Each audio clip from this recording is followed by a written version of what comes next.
ছিল গোপালগঞ্জে কিছু হবে, আপনারা ওয়াচ করুন। একটা হাসনাত করে একটা বলছে আনভেরিফাইড পোস্ট থেকে কথা হলো, আবার এনমাস মেইন পেজ থেকে দুদিন আগে এটা কথা হলো কি ওখানে কিছু হবে। মানুষগুলো, বাংলাদেশের মানুষগুলো তো মেগা আছে, ওরা তো সব জানে। ওরা যখন এটা ডটসগুলো কানেক্ট করছে তখন বলছে এরা কারা। আর সেম গ্রুপ, এই হাসনাত গ্রুপ 2024 মাসে এই গোপালগঞ্জে যখন বিএনপি পুলিশের মধ্যে সংঘাত লেগেছিল আবার ওখানে করেছিল।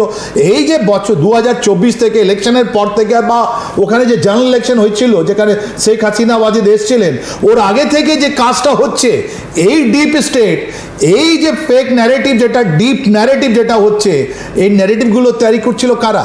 আজকে আপনি চ্যালেঞ্জ করে আপনাকে বলছি আমি, এই যে জেনারেল ওয়াকুর ইউনুস আছেন, প্রফেসর ইউনুস আছেন, ওনার যে পাবলিসিটি কে দেখা করছে, এটা ক্যানাডিয়ান ফার্ম। আপনি কোনো জায়গায় ওর রেফারেন্সই পাবেন না। ওই ক্যানাডিয়ান ফার্ম লন্ডন থেকে পয়সা যাচ্ছে, এনা যতগুলো জিনিস ওরা ম্যানেজ করছে। এরা কারা? এই যে ডিপ স্টেট আছে, এই যে প্রফেসর ইউনুস আছেন, উনি head of this deep state.